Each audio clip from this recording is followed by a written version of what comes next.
I just want to start off by saying that it's always great to be politically active than to not be politically active. So I thank you for that. But I do want to start off by saying earlier I was outside protesting, as I usually do on campus, with a sign that says, "Tear the fascists down."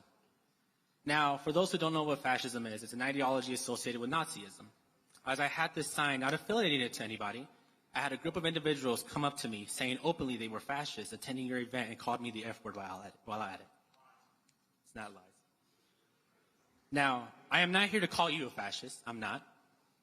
As I know you're not a Nazi sympathizer. You've never openly sympathized Nazism. I can see that. But people who openly call themselves fascists are here and are not afraid to admit they are fascists. So my question is, will you denounce fascism today, as the definition online puts it, as an ideology including racial nationalism and authoritarianism today? Yes. Will you denounce Marxism as the greatest killer of human beings in the last 100 years? Well, describe Marxism to me. I'm sorry, what? Describe Marxism to me. The ideology that Mao Zedong, Joseph Stalin, Vladimir Lenin, and Pol Pot employed to the massacre over 100 It did kill millions of people. You're right. Correct. Okay, so I'll denounce fascism. You denounce Marxism. Yeah? Well, I would have to say, like, by definition. No. Hold on. So my thing is that, was it Marxism itself, or was it a materialistic condition that caused that? Because as Marxists, what we do say is that there's material conditions that contribute to society. Now, you probably aren't familiar with dialectical materialism. I'll try to explain it real quickly. No, I've read the Phenomenology of Spirit, and I know Hegel. But okay. No, but tell me, but why not denounce Marxism? I mean, so Mao Zedong, Marxist, Lenin, Marxist, Joseph Stalin, Marxist. I'll denounce Joseph Stalin for you, definitely, yes. Joseph Stalin was an authoritarian leader who definitely killed millions of Ukrainians during the export of grain to, of course, build up their economy. But there's nothing about, you don't think there's anything about the ideology that leads to the suffering, impoverishing, or the murdering? Well, just like how Hitler called himself a socialist, it's not the ideology, it's just what you actually do in practice. Yes, he did call himself a socialist. Yeah. But he was not a Marxist. He was not, yeah. But the National Socialist Workers' Party is the actual name of Nazism. But where has Marxism ever worked? Well, I wouldn't say that Marxism itself has ever actually been tried. Now, of course, you can always say, like, oh, like, you know, that's an easy communist getaway question to it, right? Well, but Marxism has killed a lot more people than Hitler.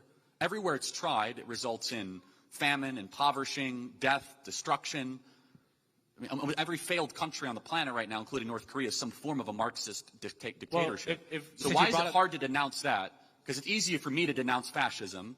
Why the struggle to just say, you know, Marxism, bad, evil, end of story? Why can't we agree on that?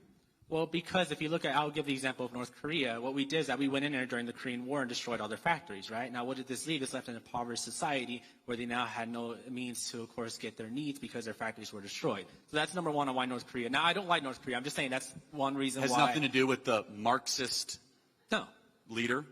Nothing? He's not a Marxist leader. I wouldn't consider himself a Marxist leader. So what ideology is his? So the ideology of Marxism is simply that workers own the means of production. The workers in North Korea do not own the means of production. Do they have private property rights in North Korea? They don't. Then who owns the means of production? The government does. Oh, okay. Yeah, but in a Marxist society, that would be Marxism? No, it's not, because the workers own the means of production, not the government. But who is the government?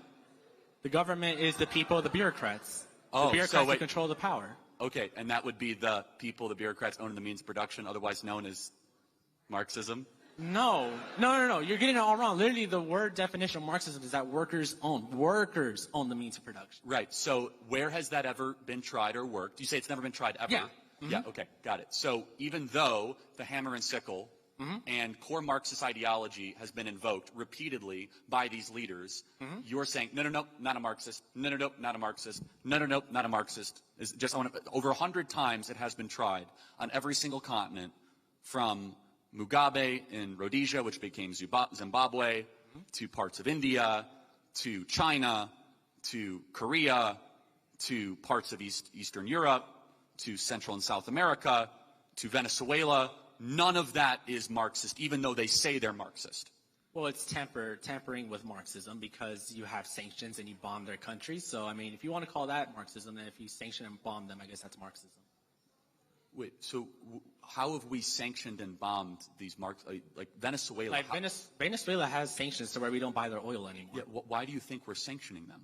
Because they have Marxist ideologies that don't incorporate with capitalist ideology. Well, yeah, they're also like a quasi-terror state. But let's talk about Venezuela. Venezuela used to be rich and prosperous when they had the private ownership of minerals. Why is Venezuela now one of the poorest countries in South America? What ideology caused that? See, but that's the thing, though. It's not the ideology, it's the practice. Now, you could say the practice is Marxism, but again, do the workers own the means of production in that country? Somebody does. Yes, somebody does, but not the workers. Yeah, the government owns. So, I mean, in like the purest form of Das Kapital Marxism, it is the government that comes in and abolishes private property. Correct? This is, of course, called, I think, the dictatorship of the proletariat, I think is what you're referring to. Right. So Yeah. let me ask you a question. So you believe in this like abstract Marxism that you don't ever want to denounce, even though it's been tried 100 times. But again, you say try, but we just said that it hasn't been tried because workers haven't owned the means of production. Okay, well, why do you think that is? Because they use the swan song of Marxism, and Marxism will always result in an oligarchy or a dictatorship. Okay. Because you know why? It's impossible to, quote-unquote, have the workers owns the means of production because we don't share well as human beings. That's why only someone that has, and with all possible due respect, an infant understanding of human nature can think communism can work, because we're self-interested at our core. And you have an economic system that is built not on private property, but on, quote-unquote, shared goods. You're going to have a dictator on top of it that is going to exploit and terrorize. And so you started this conversation by asking me to denounce fascism, which is responsible for about 10 to 15 million deaths, said ideology. I'm pleading you one more time to denounce Marxism, that is responsible for minimum 100 to 120 million deaths.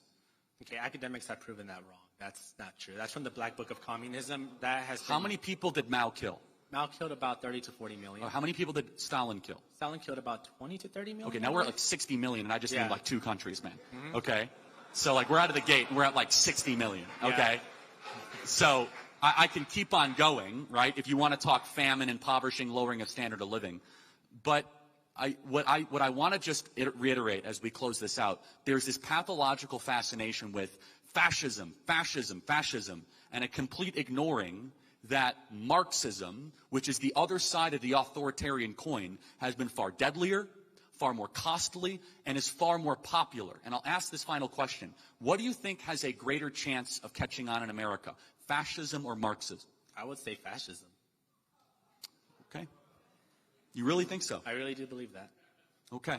The only way I would possibly agree with that is the left-wing fascists that shut up people on campuses and allow, try to stop freedom of speech.